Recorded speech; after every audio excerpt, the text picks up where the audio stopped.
প্রিয় ভাইরা, প্রথমে শুকরিয়া আদায় করছি যে আল্লাহ পাক আমাদেরকে তার নিজ দয়ায়, ভালোবাসায়, অনুগ্রহে, রহমতে মুসলিম পরিবারে জন্ম নেওয়ার তৌফিক দান করেছে। সকলে মন থেকে বলি আলহামদুলিল্লাহ। আমরা এখানে যত মুসলমান বসে আছি, ইসলামের জন্যে আমাদের যে কন্ট্রিবিউশন বা ইসলামের জন্য আমাদের যে অবদান, এটাকে যদি এক পাল্লায় রাখা হয় আর চাচা আবু তলেবের কন্ট্রিবিউশন, অবদানটাকে আরেক পাল্লায় রাখা হয়, আমার ধারণা তার পাল্লা ভারী হবে। নবী সাল্লাল্লাহু আলাইহি ওয়াসাল্লাম যখন মক্কায় দাওয়াতি কাজ করছিলেন, তার উপরে এমন কোনো বিপদ আপদ নাই যা আসে নাই। শারীরিক নির্যাতন, মানসিক নির্যাতন, গালিগালাজ, অর্থনৈতিক বয়কট, সামাজিকভাবে বয়কট, এমনকি শারীরিকভাবেও তাকে নিপীড়িত করা হয়েছে। প্রত্যেকটা ক্ষেত্রেই তার পাশে ছায়ার মতো ছিলেন তার চাচা আবু তলেব। কে ছিলেন? আবু তলেব। কিন্তু শেষ পর্যন্ত চাচা আবু তলেব কালিমা লা ইলাহা ইল্লাল্লাহ মুহাম্মাদুর রাসূলুল্লাহ সাক্ষ্য দিতে পারেননি। বুঝেছেন? এত কিছু করেছেন তিনি নবী সাল্লাল্লাহু আলাইহি ওয়াসাল্লামের স্বার্থে, ইসলামের জন্যই, তার ভাতিজার দ্বীনের জন্যই। শেষ পর্যন্ত কালিমা পড়ার তৌফিক হয়নি। তাকদীর, এর নাম তাকদীর, কদর, হাযা মিন কদরিল্লাহ। নবী সাল্লাল্লাহু আলাইহি ওয়াসাল্লামকে সাহাবীরা জিজ্ঞাসা করছেন, ইয়া রাসূলুল্লাহ, বলেন সাল্লাল্লাহু আলাইহি ওয়াসাল্লাম, যখনই নবীর নাম আসবে পড়বেন সাল্লাল্লাহু আলাইহি ওয়াসাল্লাম। আপনার জন্য আপনার চাচা এত কিছু করলেন, শেষ পর্যন্ত তার কি অবস্থা হবে? নবী সাল্লাল্লাহু আলাইহি ওয়াসাল্লাম বলছেন যে যদি আমি না থাকতাম তাহলে আমার চাচাকে জাহান্নামের অনেক অতল তলে রাখা হতো।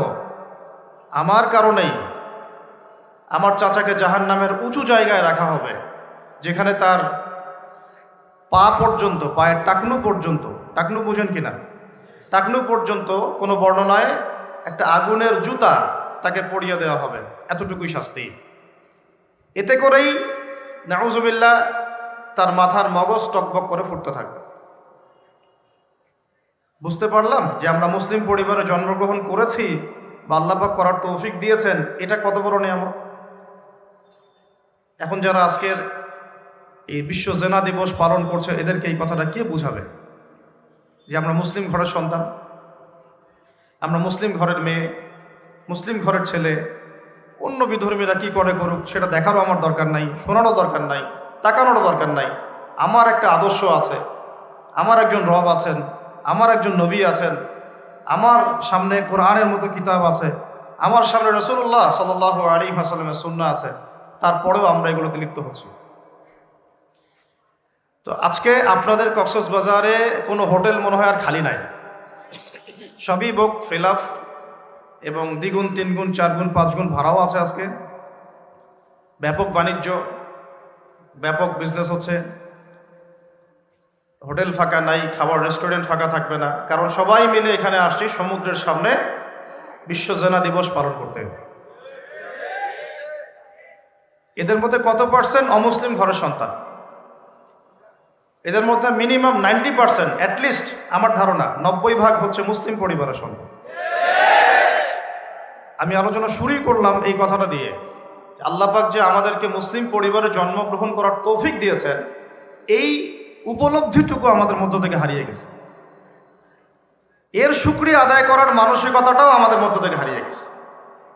অথচ আমি আপনাদের সামনে চাচা আবু তলেবের দৃষ্টান্ত দিলাম। 13 বছর মানুষ নবী সাল্লাল্লাহু আলাইহি ওয়াসাল্লামকে গালিগালাজ করেছে, মেরেছে, তাড়িয়ে দিয়েছে, অর্থনৈতিক বয়কট করেছে, কেউ তার পাশে নাই। সাপোর্ট দিচ্ছেন একজন ছায়ার মতো, তিনি কে? অবশ্যই আল্লাহ রাব্বুল আলামিন। এখানে বংশের মধ্যে কে? চাচা আবু তলেব। আবু জাহেল একদিকে, আবু লাহাব একদিকে, উতবা, শাইবা, রাবিআ এরা সব একদিকে, চাচা আবু তলেব আর একদিকে। চাচা আবু তলেবকে বলা হচ্ছে যে তোমার ভাতিজাকে আমাদের হাতে তুলে দাও, সব সমস্যার সমাধান হয়ে যাক। আবু তলেব বলছেন, আমি দাফন যতক্ষণ হচ্ছি না আর আমার দেহ যতক্ষণ মাটি খেয়ে ফেলছে না, ততক্ষণ আমি আমার ভাতিজাকে কারো হাতে দেব না। তারপরেও তিনি শেষ পর্যন্ত ইসলাম কবুল করার তৌফিক পান নাই। আমরা পেয়েছি, মুসলিম পরিবারে জন্মগ্রহণ করেছি, আমাদের আচরণ আজকে ইহুদি খ্রিস্টান এবং অন্যদের সভ্যতাকে হার মানিয়েছে। আল্লাহ পাকের গজব আমরা জোর করে টেনে নিয়ে আসছি। এখন আল্লাহ পাকের গজব আসবে মূলত দুই শ্রেণীর মানুষের উপরে। এক, যারা সরাসরি এই পাপে সম্পৃক্ত হবে, আর দুই, যারা পাপকে দেখেও প্রতিবাদ করবে না। আমি আবার বলছি, আল্লাহ পাকের গজব আসবে মূলত দুই শ্রেণীর মানুষের উপরে। এক, যারা এগুলোকে সরাসরি পৃষ্ঠপোষকতা করবে বা সরাসরি এই পাপে লিপ্ত হবে, তাদের উপরে আল্লাহর গজব আসবে। এটা অবধারিত। আল্লাহ পাক ছাড় দিচ্ছেন, কিন্তু ছেড়ে দিবেন না ইনশাআল্লাহ। আল্লাহ পাক যাকে ইচ্ছা হেদায়েত দিবেন, যাকে ইচ্ছা আল্লাহ পাক শাস্তি দিবেন। হয়তোবা আজকে যারা বেলাল্লাপনে লিপ্ত আছে, এর মধ্যে কিছু ভাইকে আল্লাহ পাক অচিরে হেদায়েত দিতে পারেন, কিছু বোনকে আল্লাহ হেদায়েত দিতে পারেন, কিন্তু যারা গোমরাহির উপরে নিজের অবস্থানকে প্রতিষ্ঠিত রাখতে চায়, আল্লাহ পাক তাদেরকে গজব দিবেনই দিবেন। এই এক শ্রেণী। দ্বিতীয় শ্রেণী হচ্ছে যারা অন্যায় দেখে, পাপাচার দেখে জেনে শুনেও প্রতিবাদ করে নাই, ইসলাহ করে নাই, সংশোধনের দাওয়াত দেয় নাই, গজব আসলে এই শ্রেণীও বাঁচবে না। আমি নিজে একা একা ভালো থাকবো এই সুযোগ নাই, কারণ তোমাদের সামনে অন্যায় হয়েছে, তোমরা অন্যায়ের প্রতিবাদ করো নাই, সৎ কাজে আদেশ করেছ, অসৎ কাজে নিষেধ করো নাই। ওইদিকে আমি পড়ে আসছি। তো আল্লাহ পাকের দরবারে আগে শুকরিয়া আদায় করি, বলি আলহামদুলিল্লাহ। এখন অগণিত অসংখ্য দরুদ এবং সালাত বর্ষিত হোক প্রিয় নবী সাল্লাল্লাহু আলাইহি ওয়াসাল্লামের প্রতি, যেই নবী মুহাম্মদ সাল্লাল্লাহু আলাইহি ওয়াসাল্লাম আমাদেরকে আল্লাহর পক্ষ থেকে একটা পূর্ণাঙ্গ দিন দিয়েছে। পূর্ণাঙ্গ কি দিয়েছেন ভাই? দিন। আমরা মনে করি ইসলাম সমান সমান ধর্ম, ইসলাম সমান সমান ধর্ম। আসলে ইসলাম ইজ ইকুয়াল টু দিন। দিন আর ধর্মের কি পার্থক্য? পার্থক্য আছে। ধর্মের মধ্যে কিছু কৃষ্টি কালচার, আচার আচরণ, ইবাদত বন্দেগী থাকে। ইহুদিদের একটা ধর্ম আছে, সনাতন একটা ধর্ম আছে, নাসারাদের একটা ধর্ম আছে, বুদ্ধিস্টদের একটা ধর্ম আছে। কিন্তু ইসলামকে সেই পাল্লায় মাপলে চলবে না। ইসলাম সেই পাল্লার ধর্ম না। ইসলাম হচ্ছে দিন। যেমন প্রশ্ন হবে, মায়া দিন উকা, তোমার দিন কি? কি প্রশ্ন হবে? মায়া দিন উকা, তোমার দিন কি? দিনের ডেফিনেশন কি? দিনের সংজ্ঞাটা হচ্ছে যে আদর্শের মধ্যে একটা পূর্ণাঙ্গ জীবন বিধান থাকে, তাকে বলা হয় দিন। আবার বলি, যাকে পূর্ণাঙ্গ জীবন বিধান বলা হয় তাকে বলা হয় কি? দিন। আপনি ইসলামের মধ্যে যেমন ইবাদত বন্দেগীর হেদায়েত পাবেন, ঠিক তেমনি আপনারা ব্যবসায়ী, এখানে ব্যবসার হেদায়েত পাবেন, চাকরিজীবীরা চাকরির হেদায়েত পাবেন, যারা ইলমের পথিক, ইলমের পিপাসু, ইলমের হেদায়েত পাবেন, যারা আমল করতে চান আমলের হেদায়েত পাবেন, কেউ অর্থনীতি চালাতে চান অর্থনীতির হেদায়েত পাবেন, কেউ রাজনীতি করতে চান তারও হেদায়েত পাবেন। না পাবেন না? আল্লাহ পাক আমাদের সবাইকে দিন শব্দের অর্থ বোঝার তৌফিক দান করেন। দিন মানে হচ্ছে পুরো কমপ্লিট কোড অফ লাইফ। আমরা ইংরেজিতে কি বলি? একটা কমপ্লিট কোড অফ লাইফ, মানে পুরো জীবন ব্যবস্থা, যেখানে মানুষের বাথরুম থেকে শুরু করে রাষ্ট্র পরিচালনা পর্যন্ত, শুধু রাষ্ট্র কেন, রাষ্ট্র তো ছোট শব্দ, বিশ্ব পরিচালনা পর্যন্ত গাইডেন্স বা হেদায়েত থাকে। একে বলা হয় কি? দিন। এই জিনিসটাই আমরা বুঝাইতে পারতেছি না।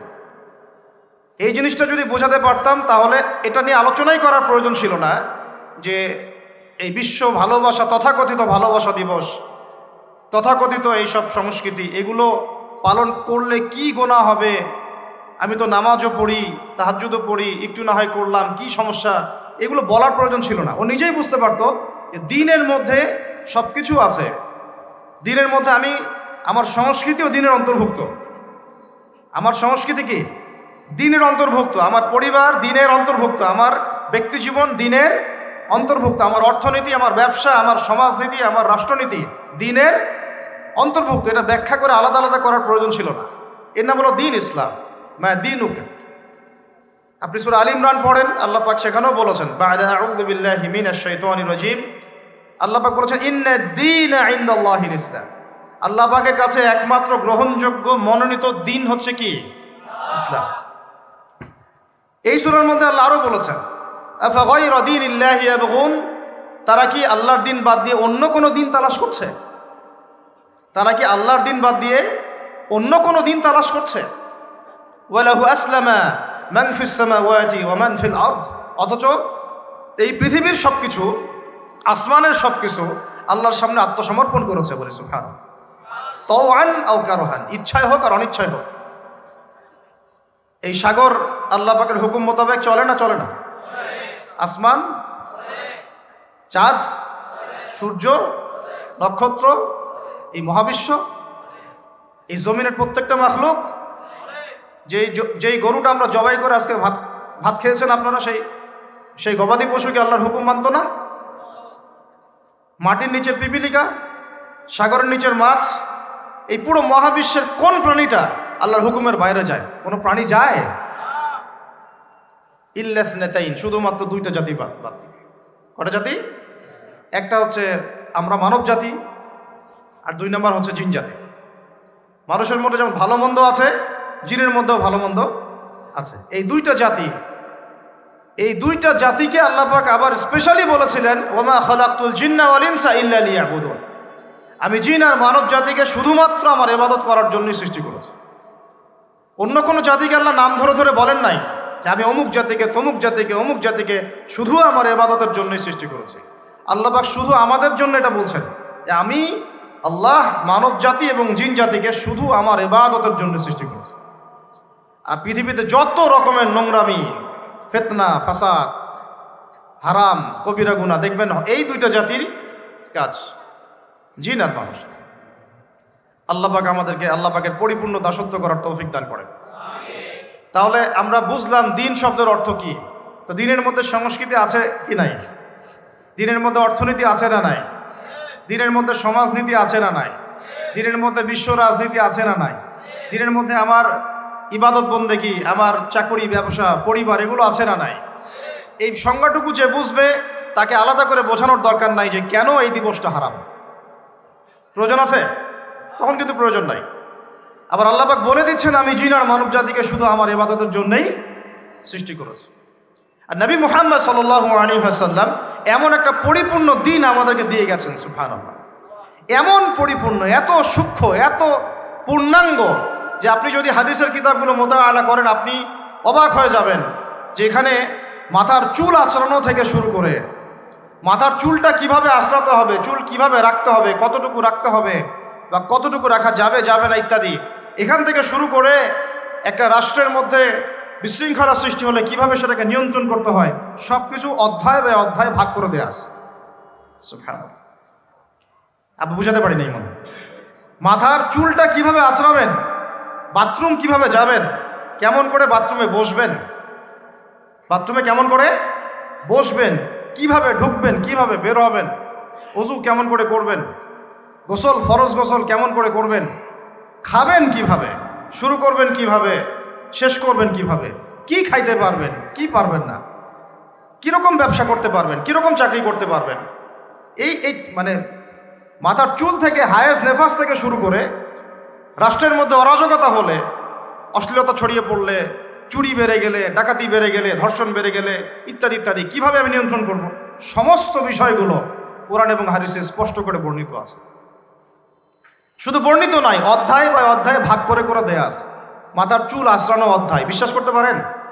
এমন কোনো ধর্মগ্রন্থ দেখাতে পারবেন আমাদেরকে যেখানে এরকম করে মাথার চুল পর্যন্ত কিভাবে আঁচড়াতে হবে লিখা আছে? পৃথিবীর ইতিহাসে কেউ দেখাতে পারবে? এটাই তো প্রমাণ করে যে এই কিতাব এবং এর ব্যাখ্যা হাদিস সুন্নাহ নবী সাল্লাল্লাহু আলাইহি ওয়াসাল্লাম জানিয়ে এসেছেন, এটা আল্লাহর পক্ষ থেকে আসছে। আল্লাহর পক্ষ থেকে না আসলে এটা অসম্পূর্ণ থাকতো, সব কিছু পূর্ণাঙ্গ থাকতো না। এখন পূর্ণাঙ্গ না অপূর্ণাঙ্গ এটা স্টাডি করা কার দায়িত্ব বলেন? আমাদের নিজেদের। আমরা স্টাডি করলেই বুঝতে পারবো। আল্লাহ পাক বলেছেন এই সরল পথ থেকে বিচ্যুত হয় মানুষ দুইটা কারণে, সূরা আল ইমরানের মধ্যেই আছে, সম্ভবত 19 নম্বর আয়াত। দুটো কারণে মানুষ হক থেকে দূরে থাকছে। কয়টা কারণে? একটা হচ্ছে সে হয়তো অজ্ঞ, জ্ঞান নাই, মানে জ্ঞান চর্চা করে নাই, জানে না, এইটা একটা কারণ হতে পারে। আরেকটা হচ্ছে বাগিয়াম বাইনাহুম, মানে উদ্ধত আচরণ, জানে বুঝে সব ঠিক আছে কিন্তু মানার বেলায় সে রাজি না। আল্লাহ পাকের ঐশী গ্রন্থের সাথে টক্কর দিচ্ছে। এখন আমরা আল্লাহ পাক যে আমাদেরকে মুসলিম পরিবারে জন্ম গ্রহণ করার তৌফিক দিয়েছেন, আপনারা খুশি না বেজার?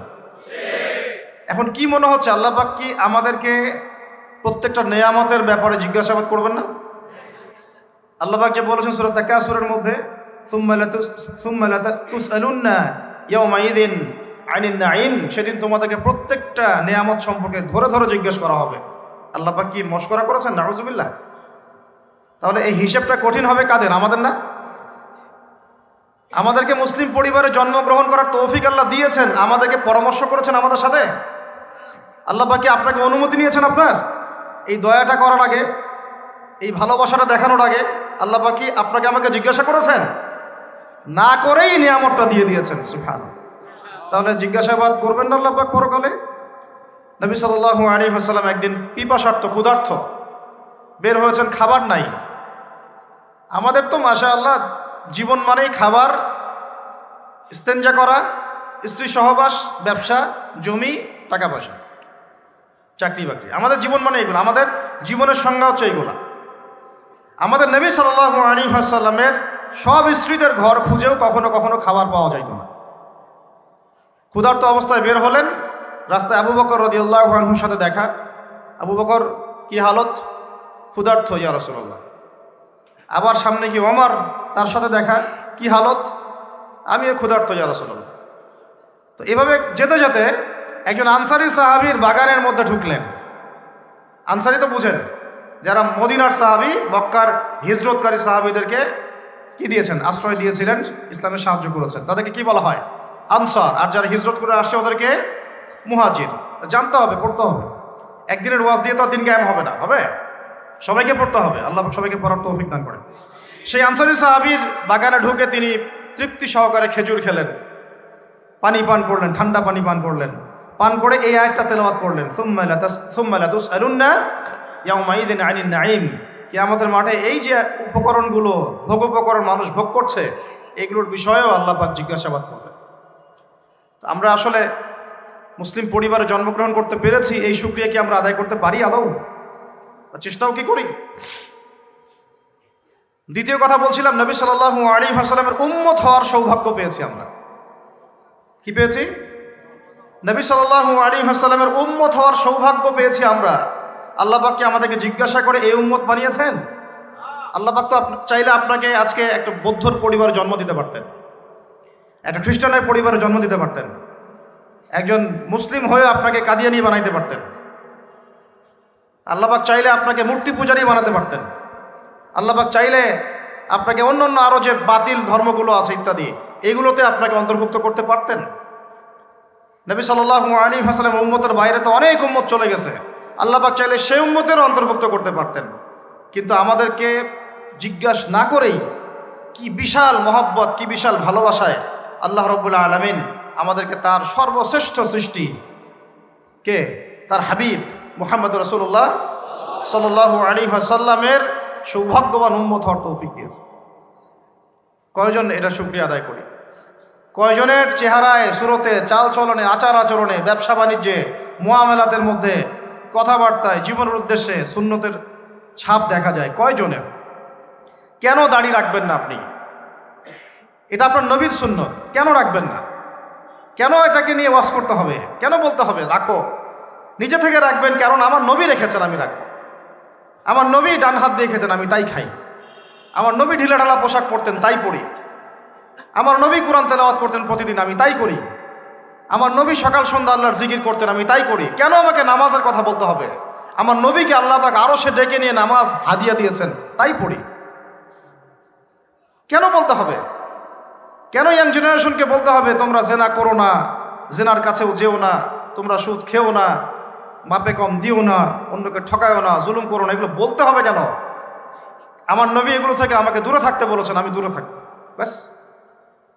কিসের নবী প্রেম? শুধুমাত্র একদিন জশ্নে জুলুস করলে নবী প্রেম হয়? একদিন ঈদে মিলাদুন নবী করলে নবী প্রেম হয়? নবী প্রেম মানে নবীর জন্য জীবন দেওয়ার নাম নবী প্রেম। নবীর দিনের জন্য জীবন উৎসর্গ করার নাম নবী প্রেম। নবীর সুন্নত একদম শরীর থেকে শুরু করে উঁচু লেভেল পর্যন্ত বাস্তবায়ন করতে পারলে তারপর নবী প্রেম দেখাতে হবে। তো শুরুটা আগে নিজে থেকে করতে হবে না ভাই? কেন ওয়াজ করতে হবে বারবার? এত ওয়াজ আমাদের কানে আসে, সবাই কথাগুলো জানি। নামাজ পড়তে হয় কে না জানেন, হালাল খাইতে হয় কে না জানেন, আবু তো আদনান ভাইকে কি আজকে নতুন করে বলতে হবে সুদ খায়েন না? কে না জানে সুদ খাওয়া হারাম? কে না জানে সুদ খাওয়া মানে হচ্ছে নিজের মায়ের সাথে জেনা করা? কে না জানে সূরা বাকারে আল্লাহ পাক বলেছেন, একটা একটা করে আয়াত বললে এগুলো নিয়ে অনেক সময় যাবে, আমি সামারি বলতেছি। কে না জানে যে সুদ খাওয়া মানে হচ্ছে আল্লাহ এবং তার রাসূলের সাথে যুদ্ধ করা? কে না জানে মানুষের সম্পদ অন্যায়ভাবে আত্মসাৎ করতে হয় না, জমি এভাবে দখল করতে হয় না। আল্লাহ পাক আমাকে 7 তবক জমিন গলার ঝুলাই দিবেন। কে জানে না যে একটা মেয়ের সাথে অবৈধ সম্পর্ক করা যায় না? কোন ছেলে জানে না যে এরকম করে ধর্ষণ করা যায় না? এভাবে একটা ছেলে একটা ছেলেকে পিটায় মারতে পারে না? কে না জানে? এগুলো আমরা কেন করব না? আমার করার আগ্রহ তো এখান থেকে আসবে যে আমি সবচেয়ে শ্রেষ্ঠ মানব মুহাম্মদুর রাসূলুল্লাহ সাল্লাল্লাহু আলাইহি ওয়াসাল্লামের উম্মত, আমার দ্বারা এটা শোভা পায় না। অন্যরা করে করুক, আমার দ্বারা এটা শোভা পায় না। আল্লাহ পাক আমাদের সবাইকে উম্মতে মুহাম্মাদি হওয়ার তৌফিক দান করেন এবং সেই অনুযায়ী জীবন গড়ার তৌফিক দান করেন। প্রথমে একটা দোয়া পড়ি আমরা, পরে ভুলে যাব আমি এটা বলতে। আমরা এখন একটা বাজারে বসে আছি, তাই না? নবী সাল্লাল্লাহু আলাইহি ওয়াসাল্লাম বলেছেন যে বাজারে যে ব্যক্তি যাবে সেখানে গিয়ে যদি এই দোয়াটা পড়ে, যেটা আমি আপনাদেরকে এখন শেখাচ্ছি ইনশাআল্লাহ। আপনারা সবাই অনেকেই ব্যবসায়ী, এখানে বাজার ঘাটে তো সবাই যান। নবী সাল্লাল্লাহু আলাইহি ওয়াসাল্লাম বলেছেন সেই ব্যক্তি তার আমল নামায় ইনশাআল্লাহ তাআলা 10 লক্ষ নেকি দেওয়া হবে। একটা জায়গায় 1 লক্ষ আসছে, একটা জায়গায় 10 লক্ষ আসছে। আল্লাহ পাকের দিতে কোনো অসুবিধা? আল্লাহ পাকের খাজানা সংকীর্ণ কি? আল্লাহ পাক তার নবীর মাধ্যমে আমাদেরকে জানাচ্ছেন যে আল্লাহ পাকের কাছে সবচেয়ে প্রিয় জায়গা হচ্ছে মসজিদ। সবচেয়ে প্রিয় জায়গা কি ভাই? মসজিদ। এবং সবচেয়ে নিকৃষ্ট জায়গা হচ্ছে, বলেন, বাজার। সেই বাজারে গিয়ে যদি আপনি এই দোয়াটা পড়েন, আপনার আমল নামায় 10 লক্ষ নেকি হবে ইনশাআল্লাহ। দোয়াটা হচ্ছে এরকম, আমার সাথে বলেন, লা ইলাহা ইল্লাল্লাহু ওয়াহদাহু লা শারীকা লাহু লাহুল মুলক ওয়া লাহুল হামদ ইউহয়ী ওয়া ইউমীত ওয়া হুয়া হাইয়্যুন লা ইয়ামুত বিয়াদিহিল খায়রু কুল্লুহু ওয়া হুয়া আলা কুল্লি শাইইন কাদির। দোয়াটা কি আগে জানতেন? শিখতে হবে। হিসনুল মুসলিম এই বইটা সবাই কেনা চাই। এই বইয়ের মধ্যে যত দোয়া আছে সবাই মুখস্থ করবেন, সকাল সন্ধ্যা পড়বেন। দোয়া মানে হচ্ছে আল্লাহর সাথে আপনার কানেকশন। দোয়া মানে কি? আল্লাহর সাথে আপনার কানেকশন। এখন আমরা মূল টপিকে আসি। প্রথম কথাটা হচ্ছে, আমরা আল্লাহ পাকের কৃতজ্ঞ বান্দা হতে চাই না অকৃতজ্ঞ বান্দা হতে চাই? মুসলিম পরিবারে জন্ম নেওয়ার তৌফিক আল্লাহ দিয়েছেন, আমরা খুশি না বেজার? নবী সাল্লাল্লাহু আলাইহি ওয়াসাল্লাম উম্মত হওয়ার সৌভাগ্য পেয়েছি, খুশি না বেজার? আমাদের উপর দায়িত্ব কম না বেশি? এই উম্মতে মুহাম্মাদের উপর দায়িত্ব কম না বেশি? আরো কোনো নবী কি আসবেন? তাহলে এই সমাজের অরাজকতা দূর করার দায়িত্ব কার? আমি আপনাদেরকে বলতেছি, সরাসরি শুনেন আমার কাছে। এখন যে সমাজে আমরা বসবাস করি, এখন যে বিশ্বে আমরা বসবাস করি, এই সমাজ আর এই বিশ্ব কোনো অংশেই আইয়ামে জাহিলিয়াতের চেয়ে কম না। এই সমাজ, এই বিশ্ব কোনো অংশে আইয়ামে জাহিলিয়াতের চেয়ে কম না। কে বলছে? আমি বলছি। কেন বলছি শোনেন। আইয়ামে জাহিলিয়াত মানে আমরা বুঝি অজ্ঞতার যুগ। কিসের যুগ? আইয়ামে জাহিলিয়াত বলতে আমরা কি বুঝি ভাই? যে যুগে মানুষের কাছে কোনো ঐশী গ্রন্থ ছিল না, কোনো হেদায়েতের মাধ্যম ছিল না, কোনো নবী ছিল না। মানুষ যা ইচ্ছা তাই করতো, পশুর মতো জীবনযাপন করত। মানুষ মূর্তি পূজা করত, শিরিক করত, কবর পূজা করত, মৃত মানুষের পূজা করত। মানুষ কেউ কেউ নাস্তিক ছিল, আল্লাহকে কেউ বিশ্বাস করতো না, ইল্লা মাশাআল্লাহ, অল্প কিছু মানুষ ছাড়া। ঠিক আছে? আল্লাহকে বিশ্বাস করলেও পরকালে যে আবার পুনরুত্থিত হতে হবে এটা বিশ্বাস করতো না, হিসাব নিকাশ বিশ্বাস করতো না। এই সমাজ চালানোর জন্য নিজের মন গড়া বিধানে চালাইতো। সমাজের বেশিরভাগ মানুষ সুদ খাইতো, মানুষকে দাসত্ব শৃঙ্খলে আবদ্ধ করা হতো। বেশিরভাগ তরুণ মাদকদ্রব্যের সাথে সম্পৃক্ত ছিল। মেয়েদের সম্মানের কোনো দাম ছিল না, ইজ্জতের কোনো দাম ছিল না। জেনা ছিল, জেনা অ্যাভেলেবল জেনা। মেয়েদেরকে বাজারে কিনতে পাওয়া যাইত, বাজারে কিনতে পাওয়া যেত মেয়েদেরকে। অনেক সময় কন্যা সন্তান হলে জীবিত দাফন করা হতো। মাদকের ছড়াছড়ি ছিল, গোত্রে গোত্রে হানাহানি, মারামারি, কাটাকাটি, দাঙ্গা হাঙ্গামা ফাসাদ এগুলো ছিল, ব্যভিচার আর ব্যভিচার ছিল। এই তো আইয়ামে জাহিলিয়া। আইয়ামে জাহিলিয়া মানে কি? আইয়ামে জাহিলিয়া মানে কি কোন আলাউদ্দিনের চেরাগ? আসলে আইয়ামে জাহিলিয়া শব্দটার মানে কি? মধ্যযুগীয় বর্বরতা বলেন আপনারা অনেকেই, এটা সুশীল তথাকথিত এইসব শব্দগুলি ইউজ করেন। মধ্যযুগ কাকে বোঝাচ্ছেন? মধ্যযুগ বলতে যদি আপনি নবী সাল্লাল্লাহু আলাইহি ওয়াসাল্লামের খেলাফা যুগকে বুঝান তাহলে ধিক্কার আপনার উপরে। আর মধ্যযুগ বলতে যদি আপনি বুঝান ওই আবু জেহেলের শাসন তাহলে ঠিক আছে। কথা কি বোঝাতে পারলাম? মধ্যযুগ বলতে আপনি যদি বুঝান আবু জেহেলের শাসন, আবু লাহাবের শাসন, ওই ওতবা সাহেবার যুগ, তাহলে ঠিক আছে কথা। কিন্তু মধ্যযুগ বলতে যদি আপনি চার খলিফার যুগকে বুঝান, রাসূলের যুগকে বুঝান, তাহলে ধিক্কার আপনার উপরে। তাহলে আপনার ওই কথার উপর আমরা ধিক্কার জানাই, তীব্র প্রতিবাদ জানাই। মধ্যযুগ মানে এটাতে আমরা বিশ্বাস করি, মধ্যযুগ মানে আবু জেহেলের যুগ। আইয়ামে জাহিলিয়াত মানে কি? আইয়ামে জাহিলিয়াত মানে ঘরে ঘরে শিরক। ঘরে ঘরে কি? শিরক মানে মূর্তি পূজা, শিরক। মধ্যযুগ মানে আল্লাহর পক্ষ থেকে কোনো বিধান নাই। মধ্যযুগ মানে হচ্ছে আল্লাহর বিধানের সামাজিক কোনো বাস্তবায়ন নাই। অগ্রগতি বলে দাবি করেন তাহলে সবচেয়ে অগ্রগতিশীল বা সবচেয়ে অগ্রগামী সভ্যতা ছিল আদের জাতি, সামুদের জাতি, সুলাইমান আলাইহিস সালামের জাতি। এটা আবার কি? কোত্থেকে আসলো এগুলা?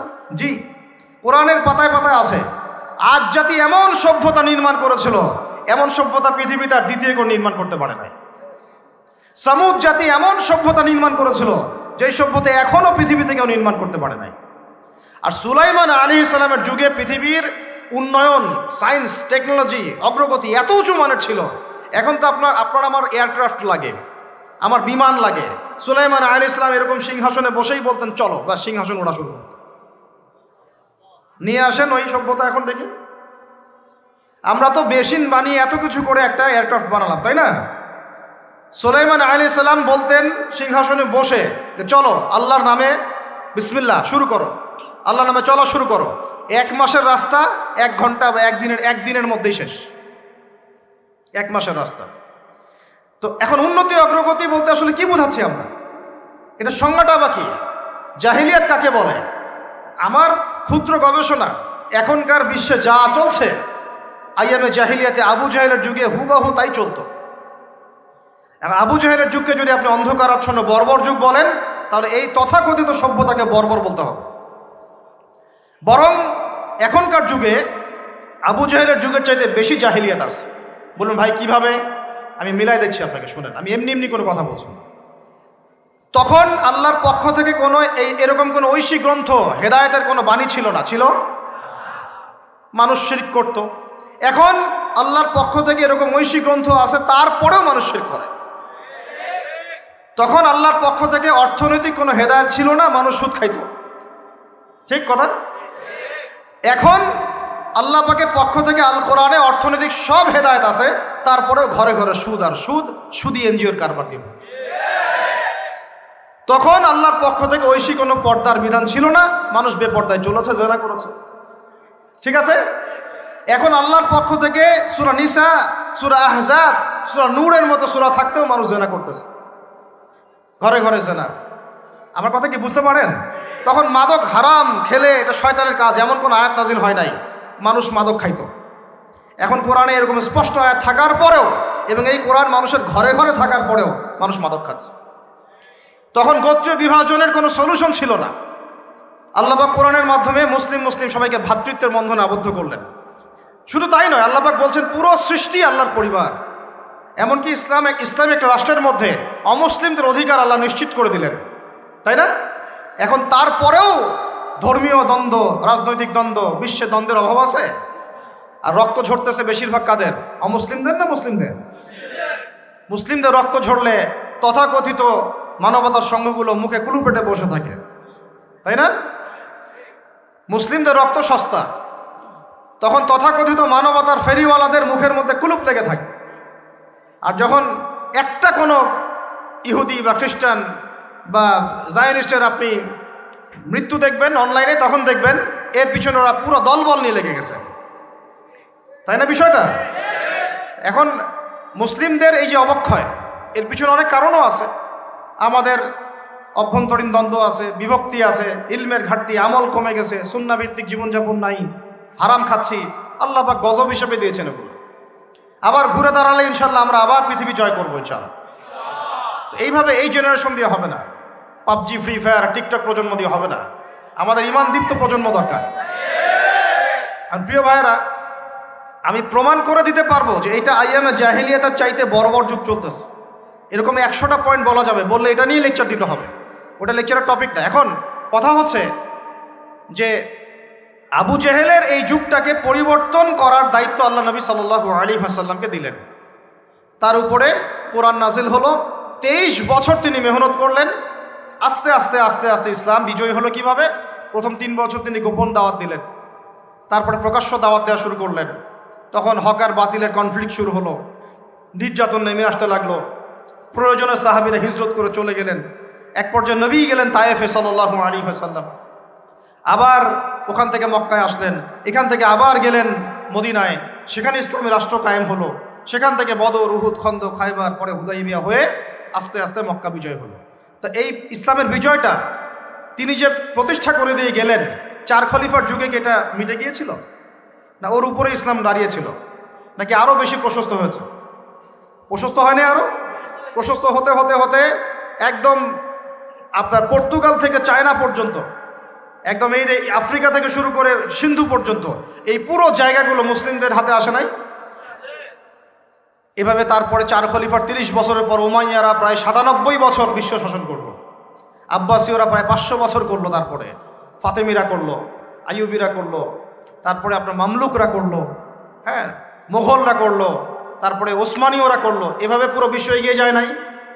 বিগত 200 থেকে 300 বছরের মধ্যে আজকে মুসলমানদের এই অবস্থা হচ্ছে, যেখানে আপনি দেখতেছেন মুসলিম পরিবারের ঘরে ঘরে শিরক ঢুকছে, বেদাত ঢুকে গেছে, বেনামাজির সংখ্যা মানে পঙ্গপালের মতো বেনামাজি, নামাজির সংখ্যাই কম, কোরআন পড়তে পড়ে এমন লোকের সংখ্যা কম, সুন্নাহভিত্তিক জীবনযাপন করতে চায় এমন লোকের সংখ্যা কম, প্রকৃত ইসলাম ফলো করতে চায় এমন ব্যক্তির সংখ্যা কম। সুবিধাবাদী ইসলাম ফলো করতে চায়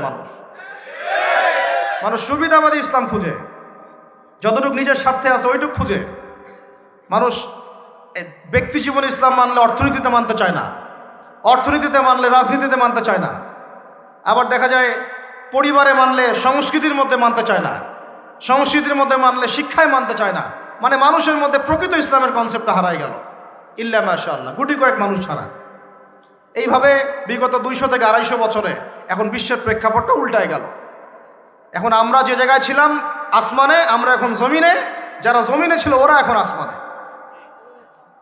আমার কথা মনে বুঝতে পারেন না? সবগুলা কঠিন মনে হচ্ছে? কেন ওরা আসমানে আমরা জমিনে? বিশ্বের একসময় পলিটিক্স আমাদের হাতে ছিল, ইকোনমিক্স আমাদের হাতে ছিল, অর্থনীতি, সামরিক ব্যবস্থাপনা আমাদের হাতে ছিল, সবচেয়ে তীক্ষ্ণ প্রযুক্তি আমাদের ছিল, ইমানদীপ্ত প্রজন্ম আমাদের ছিল, আমাদের কথায় ওরা উঠতো আর বসতো। এখন ঘুরে যায় এমন একটা অবস্থা যে বিশ্বের পররাষ্ট্রনীতি বলেন, অর্থনীতি বলেন, সামাজিক এইসব এই জাহেলি দিবস সংস্কৃতিগুলোই বলেন, শিক্ষানীতি বলেন, আর এই যে আপনার কি বলবো সুদভিত্তিক অর্থনীতির কথাই বলছি, আর সংস্কৃতি বলেন, আর ব্যক্তি জীবন বলেন, সব কিছু দেখা যাচ্ছে ওরাই শাসন করছে আর আমরা শাসিত হচ্ছে। এই অবস্থা যদি চলতে থাকে তাহলে ওই যে বললাম আল্লাহ পাক আমাদেরকে কঠিন জবাবদিহিতা করাবেন, কারণ আমরা মুসলিম পরিবারে জন্ম নেওয়ার তৌফিক পেয়েছিলাম, নবীর উম্মত হওয়ার তৌফিক পেয়েছিলাম। এরপরে কি আরো কোনো নবী আসবে? ওলামায়ে কেরাম থাকবেন, নবী আর আসবে না। এখন ওলামায়ে কেরামের উপর কি একক দায়িত্ব ইসলামকে বিজয়ী করার, না আমাদের সবার উপরে দায়িত্ব আছে?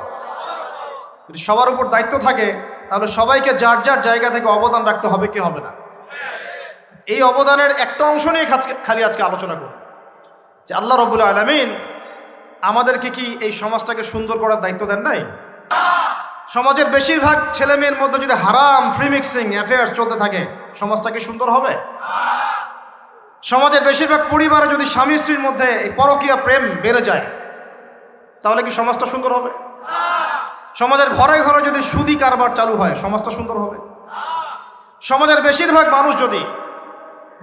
মানুষ যদি আমরা ধর্ম নিয়ে এরকম বাড়াবাড়ি করতে করতে বিভিন্ন দলে উপদলে বিভক্ত হয়ে যায়, এটা কি ভালো হবে? সমাজের বেশিরভাগ ছেলে পেলে যদি এখন এই কি বলবো টিকটক, এই পাবজি, ফ্রি ফায়ার ইত্যাদি প্রজন্ম হিসেবে গড়ে ওঠে, খুব ভালো হবে কি?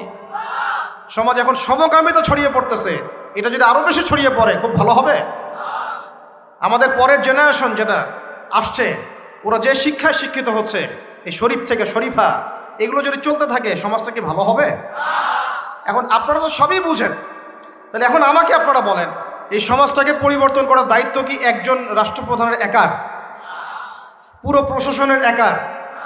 আর্মির উপরে? শুধু কি বিজিবির উপরে? শুধু র্যাবের উপরে? পুলিশের উপরে? শুধু রাজনৈতিক নেতার উপরে? শুধু ব্যবসায়ীদের উপরে? শুধু আলেমদের উপরে? বা শুধু আলেমদের মধ্যে একজন দায়ীর উপরে? কার উপরে তাহলে? আল্লাহ নবী যে 23 বছরে সাল্লাল্লাহু আলাইহি ওয়াসাল্লাম পুরো মক্কায়, জাজিরাতুল আরবের মধ্যে ইসলাম প্রতিষ্ঠা করলেন, একা একা করেছেন? একা করেছেন? তিনি তো এমন মানুষ যার সাথে ফেরেশতার প্রতিদিন সাক্ষাৎ হয়। জিবরাইল আলাইহিস সালামের 600 পাখা আছে। কত পাখা? তিনি যদি একবার বলতেন, একটা পাখা দিয়ে আবু জাহেল, আবু লাহাব, উতবা, সাইবা সবগুলোকে পিটায় একদম মক্কা থেকে বের করে দাও, দিয়ে পুরো মক্কায় আমরা ইসলাম কায়েম করে ফেলব, সম্ভব ছিল না? ছিল না? তায়েফে তিনি বসে আছেন, মানুষ তাকে আঘাত করেছে, রক্ত ঝরতে ঝরতে জুতা পর্যন্ত আটকে গেছে। রক্ত ঝরতে ঝরতে যে পায়ের জুতাটা আটকে গেছে। ওই জায়গায় যেখানে তিনি বসেছিলেন, ওই জায়গায় আমি নিজেও দেখে আসছি কোন জায়গায় তিনি বসেছিলেন। ওখানে এখন মসজিদও আছে, আব্বাস রাদিয়াল্লাহু আনহুর মসজিদ, আঙ্গুর সেই বাগান। কোথায় তাকে পাথর মেরেছে এগুলো আমরা দেখে আসছি, আলহামদুলিল্লাহ। তো এখানে এগুলো না দেখলে আবার উপলব্ধি করা যায় না, এখানে আমার নবীকে মারা হয়েছে সাল্লাল্লাহু আলাইহি ওয়াসাল্লাম। হায় রে হতভাগা সেই কওম, আব্দে ইয়ালাইল, আব্দে মাসউদ আর হাবিব বিন আমর, 3টা জাতি ছিল ওখানে তায়েফে, তখনকার কথা বলছে। এখন তায়েফে দেখেন ইসলাম এর জয় জয়কার। ওই তায়েফে আব্দুল্লাহ বিন আব্বাস রাদিয়াল্লাহু আনহুর মাকবারা ওখানেই আছে। তো যাই হোক, ওইদিকে আলোচনা যাচ্ছি না। এখন আল্লাহর নবী তায়েফ থেকে ফিরে এসে এই আঙ্গুর বাগানে যে বসে আছেন, তখন জিবরাইল আলাইহিস সালামের সাথে মালাকুল জিবাল এসেছেন, মানে পাহাড় পর্বতের ফেরেশতা। কে আসছেন? এসে বলছেন যে আপনার সাথে তায়েফবাসী যে আচরণ করেছেন আমরা দেখেছি, আল্লাহ দেখেছেন। আল্লাহ পাক আপনাকে অপশন দিচ্ছেন, জানতে চাচ্ছেন আপনি কি চান যে আমরা 2 পাহাড়ের মাঝখানে তায়েফবাসীকে ফেলে পিষ্ট করে দেই? নবীজিকে অফার দেওয়া হচ্ছে, আপনি কি এটা চান? আপনি আমি হলে নিশ্চিত বলতাম হ্যাঁ চাই। কথা বুঝতে পারছেন না? আপনি আমি হলে কিন্তু নিশ্চিত বলতাম কি চাই। আর কথা হচ্ছে যে নবী সাল্লাল্লাহু আলাইহি ওয়াসাল্লাম উল্টা বললেন, বিপরীত দোয়া করছেন। তিনি বলছেন বাল আরজু, বরং আমি আশা করি। কি বলছেন? বরং আমি আশা করি আইয়ুখরিজাল্লাহু মিন আসলাবিহিম, আল্লাহ পাক তাদের ঔরস থেকে এমন একটা কওম যেন বের করেন, আল্লাযী ইয়াবুদুল্লাহ ওয়াহদা, যে কওমটা আল্লাহকে একক জেনে ইবাদত করবে, ওয়ালা ইউশরিকু বিহি শাইআ, আল্লাহর সাথে কাউকে শরীক করবে না। বলি সুবহানাল্লাহ। বদদোয়া তো করলেনই না, উল্টা কি করলেন? বদদোয়া না করে উল্টা দোয়া করলেন। তো আল্লাহ, আমি বুঝাতে চাচ্ছি, আল্লাহ নবী চাইলে কি এভাবেও ইসলাম কায়েম করতে পারতেন না? পারতেন না? বদদোয়া করতে পারতেন না? পারতেন না? উহুদের মাঠে তাকে দাঁত শহীদ করা হচ্ছে, তিনি রক্ত মুছছেন আর বলছেন যে আল্লাহুম্মা গফির কওমি, আল্লাহ আমার কওমকে মাফ করে দাও, ফাইন্নাহুম লা ইয়ালামুন, কারণ তারা জানে না, বুঝে না। এখন আমাদের কাজ কি? এদের উপর এই যে চলমান, আমি বললাম সামাজিক সংকট, অর্থনৈতিক সংকট, শিক্ষা সংকট, এগুলোকে কি আগ্রাসীভাবে মোকাবেলা করা, না এগুলোকে সংস্কারের চেষ্টা করা? এই চেষ্টাটা কি আমি একা করতে পারবো?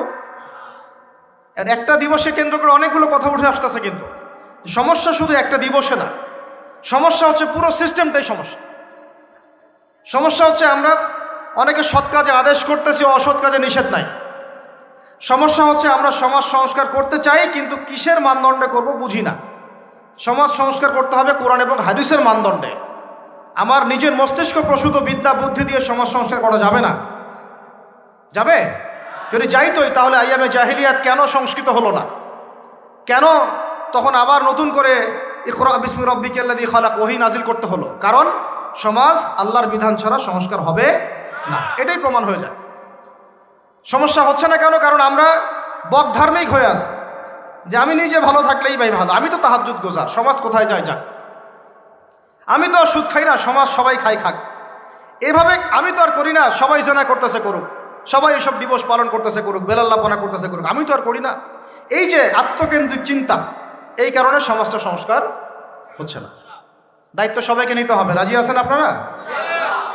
এখন আমার সাথে আগে বুঝেন, দেখেন আজকে থেকে বহু বছর আগে, আমার কথাটা একটু শুনেন, বহু বছর আগে একটা ধর্মযাজক ছিল খ্রিস্টান। আমাদের ইয়াং জেনারেশনের সমস্যা কি, তারা সামনে একটা কিছু দেখলে দৌড় দিয়ে ওখানে যাওয়ার চেষ্টা করে।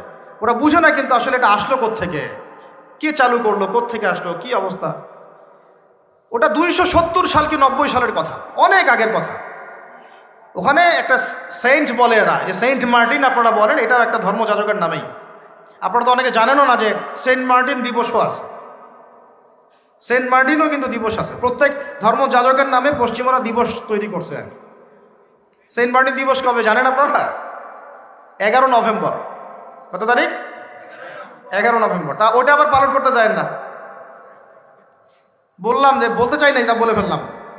প্রত্যেক সেন্টের নামে ওরা এরকম করে একটা দিবস বানায়, ওদেরকে স্মরণীয় করে রাখার জন্য। কথা বুঝতে পারছেন? আমরা কি কখন আবু বকর দিবস বানিয়েছি? ওমর দিবস বানিয়েছে? ইসলামে বদর দিবস বলে কিছু আছে, উহুদ দিবস আছে, মক্কা বিজয়ের দিনও কি আমরা বিজয় দিবস পালন করি? ইসলামে আছে ঈদ উল ফিতর, ঈদ উল আজহা। কি আছে? ঈদ উল ফিতর, ঈদ উল আজহা আছে। আমাদের আশুরা আছে, মুহররম আছে, ওখানে ইবাদত আছে। তারপরে আমাদের আরাফার দিনে সওমের ব্যাপার আছে, জিলহজে হজের ব্যাপার আছে, রমাদানের ব্যাপার আছে, এইগুলো আছে। আমরা কি নির্দিষ্ট করে কোনো দিনকে শুভ অশুভ এরকম ফিক্স করি? এই দিনটা শুভ, এই দিনটা অশুভ? নাউজুবিল্লাহ, এগুলো তো শিরক। এগুলো কি? ওই সাইন্টের নাম ছিল ভ্যালেন্টাইন। ও নিজে ছিল একজন চরিত্রহীন, ছোট ছোট মেয়েদেরকে ফুসলিয়ে ফাসলিয়ে বিছানায় নিত আর, এবং ওটাকে সে বৈধতা দেওয়ার চেষ্টা করত। ওদের জেনারেশন, ওদের প্রজন্ম তো এরকমই। দেখেন না আপনারা পশ্চিমে, ওদের ওখানে, ওদের তো ফ্রি সেক্সের দেশ। কি বলে? ফ্রি সেক্সের দেশ, মানে যে যার সাথে ইচ্ছা সেক্স করতে পারে। এখানে বৈবাহিক সম্পর্ক করে সেক্স করতে হবে জরুরি না। ওখানে যে যা, এটা বাক স্বাধীনতা, ওদের ব্যক্তি স্বাধীনতা। ইচ্ছা হইলো একজন মদ খাইলো, গিয়ে রাত কাটাইলো, কোনো সমস্যা নাই। ইচ্ছা হইলো একটা ছেলের সাথে রাত কাটাইলো, কোনো সমস্যা নাই। নাউজুবিল্লাহ। ইচ্ছা হইলো একটা হিজড়ার সাথে রাত কাটায়, কোনো সমস্যা নাই। ইচ্ছা হইলো, মানে কি বলবো, একটা ছেলে 5টা মেয়ের সাথে একসাথে জেনা করলো, তাও সমস্যা নাই। 5টা ছেলে মিলে একটা মেয়ের সাথে জেনা করলে কোনো সমস্যা নাই। এইগুলো আরো ভিডিও করে করে করে করে ইন্ডাস্ট্রি বানাইছে এরা। ওই ইন্ডাস্ট্রির নাম দিয়েছে পর্ন ইন্ডাস্ট্রি। কি ইন্ডাস্ট্রি? Porn industry. এগুলো যেগুলো অনলাইনে দেখানো হয়, এগুলো কোনোটা বাস্তব না, রিয়েল না, এগুলো শুটিং করা। এগুলো কি জাস্ট যেমন নাটক সিনেমা আপনারা দেখেন শুটিং করা, এগুলো কি বাস্তব? স্ক্রিপ্ট লেখা হয়, 10টা ক্যামেরা থাকে, লাইট ক্যামেরা অ্যাকশন, তারপর শুটিং শুরু হয়। ঠিক পর্ন ইন্ডাস্ট্রিটা এরকম একটা ইন্ডাস্ট্রি, এটা কোনো রিয়েল কিছু না। ওইটা সারা দুনিয়ার মানুষকে এরকম বেহায়াপনা নগ্নতা ছড়িয়ে দিয়ে ইন্টারনেটের মাধ্যমে প্রত্যেকটা দেশে দেশে পুরা দুনিয়া ছড়াই দিল। এই হলো এই সভ্যতা। ওই সভ্যতার এই ছিল সাইন্ট বলা হয়, মানে সেন্ট ধর্মযাজক। জেনা করত, এর বৈধতা দেওয়ার চেষ্টা করত। তো ওই সময়ে যে রাষ্ট্রপ্রধান ছিল, ওর নাম সম্ভবত ক্ল্যাডিয়াস না কি জানি হবে, আমার মনে নাই, অনেকদিন আগের পর। মেবি দ্বিতীয় ক্ল্যাডিয়াস হতে পারে, নামটা ভুলও হতে পারে, দেখে নিয়েন চেক করে। এ আবার ছিল একটু সৎ।